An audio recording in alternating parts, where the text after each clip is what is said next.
এগো চাষি ঘরে আছেন না? ভিক্ষা করি খাই বাবা, হাঁটতে পারি না, কি দিয়াম বাবা, গরিব মানুষ বাবা, আমাদের কি পাই? আমরা এখানে থাকি, আমাদের বাড়ির নেই, ঘর নেই, পাহাড় জঙ্গলের ভিতরে আমরা কত কষ্ট ভোগ করি। আমরা কোথায় যাব? মা নাই, বাবা নাই, কেউ নাই, অর্থ নাই, সত্য নাই, বাড়ি নাই, ঘর নাই, এই পাহাড়ের ভিতরে আই তো বসবাস করি।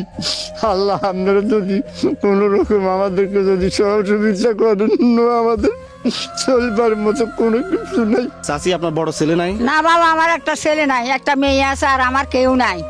আমি এখানে কত কষ্ট করে চলি, আজকে 2 দিন 3 দিন আমার বাতাস চাইলো নাই, আমার চুলের কোনো আগুন জ্বলে না। এখন আমি বাড়ি যাইতাম, চাইছিলাম কোনো রকম যদি দর্শক সাহায্য যদি কিছু পাই তো আমি খাই, আর না আমার কেউ নাই, সাহায্য করে না। এখানে কেউ কার করে সাহায্য করবো এটা নাই। বড় দুঃখ বাবা, দুঃখ করি এই জায়গায় চলি। মা নাই, বাবা নাই, কেউ নেই, হুত নেই, হইতে নেই। কার কাছে যাবো? কে আমার করে সহযোগিতা করবো? আল্লাহ ছাড়া আর কেউ আমার সহযোগিতা করেন না বাবা। এভাবে আমরা দিন কাটি চলে যেতে আসি। এমন ইচ্ছা বাবা, কেউ আমার কারণে খাওয়াই বললাম, একবেলা নিয়ে দিব, কেউ নাই। কার কাছে যাইতাম, কে সাহায্য করবো? কার কাছে যাইতাম, কেউ সাহায্য করতো না বাবা। আল্লাহ সাহায্য চায়, যদি কারো রহমত আয়া তাই বাবা, তা করে সাহায্য সহায়তা করবো, সহযোগিতা করবো, আমাকে জীবনটা বাঁচবো। ভাড়া এলাকার তাই কেউ কারো সাহায্য নেই, সাহায্য নাই। নেন, আমি আমার পকেটে যা ছিল আমি তা দিয়ে গেছি। নেন চাচা, নেন। আমি এই ভিডিওতে আপনাদেরকে 2 হাত রিকোয়েস্ট করি বলবো, আপনারা প্রত্যেকজনে এই পরিবারের পাশে দাঁড়ান। দেখেন এখানে বিকাশ নগদ নাম্বার দেওয়া আছে, আপনারা যে যা পারেন দেশ ও প্রবাসী সকল ভাই বোনেরা ওনাদেরকে হেল্প করবেন, এটা আপনাদের কাছে আমার রিকোয়েস্ট। ওনার এখন বর্তমানে যে বয়স, কর্ম করতে পারবে না, উনি দুজনেই অনেক বয়স হয়ে গেছে, তাই আমাদের প্রত্যেকজনের উচিত ওনাদের পাশে দাঁড়ানো। আমি আজকে আমার পকেটে 3000 টাকা ছিল, আমি 3000 টাকা দিয়ে গেছি। তবে পরবর্তী আমার সামর্থ্য অনুযায়ী আমি যতটুকু পারবো ইনশাআল্লাহ আমি ওনাদেরকে দিব। আর আপনারা যারা আছেন দেশ প্রবাসী সকল ভাই বোন চাইলে ওনাদের পাশে দাঁড়াতে পারেন। অন্তত ওনাদেরকে 1 সপ্তাহের বাজার করার জন্য, 15 দিনের বাজার করার জন্য, 1 মাসের বাজার করার জন্য যদি দেন, ওনারা আপনাদেরকে মন থেকে দোয়া করবে।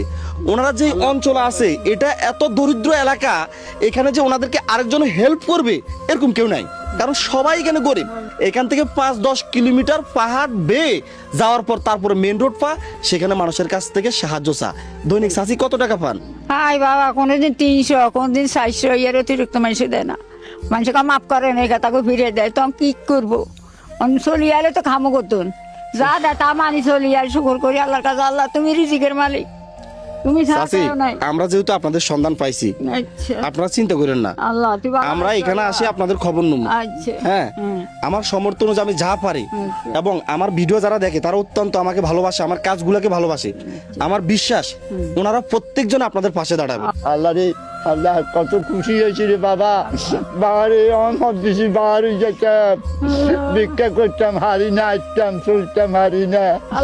আল্লাহ আপনার বন্দাকে শুনলে আল্লাহ যেন আমাদের সামনে হরি বলছে, কাজে আপনি বুড়া মানুষ কোথায় যান, আমাদেরকে আমার গর্বিন্দার উপরে আনছে, আনি আমার সহযোগিতা করে। আল্লাহ আপনার আল্লাহ তাদের জানবান হওয়াতে রেখে আপাত বিপদে চাই রক্ষা করিন আল্লাহ। অন্তত আপনি যদি বেশি অ্যামাউন্টের ওনাকে সহযোগিতা না করতে পারেন, আপনার বিকাশে পড়ে থাকা 5 টাকা 10 টাকা যাই আছে এটা দিয়ে ওনাদের পাশে দাঁড়ান। যদি আপনি 5 টাকা 10 টাকা দিয়ে সহযোগিতা নাও করতে পারেন, অন্তত এই ভিডিওটা এমন একজন ব্যক্তির কাছে শেয়ার করবেন যেন উনি এই ভিডিওটা দেখার পর ওনাদের পাশে দাঁড়ায়, ওনাদেরকে 5-10 টাকা যা পারে তা দিয়ে সহযোগিতা করে। সর্বশেষ সব ভিডিওতে বলি, যাদের কাছে রিয়াদ ভাইয়ের এই ধরনের কাজগুলো ভালো লাগে অবশ্যই একটা শেয়ার করবেন। মনে রাখবেন আপনার একটা শেয়ারে পরবর্তী আমি এরকম আরো একজন অসহায় পরিবারের পাশে দাঁড়াতে পারবো। সবাই ভালো থাকবেন। আসসালামু আলাইকুম।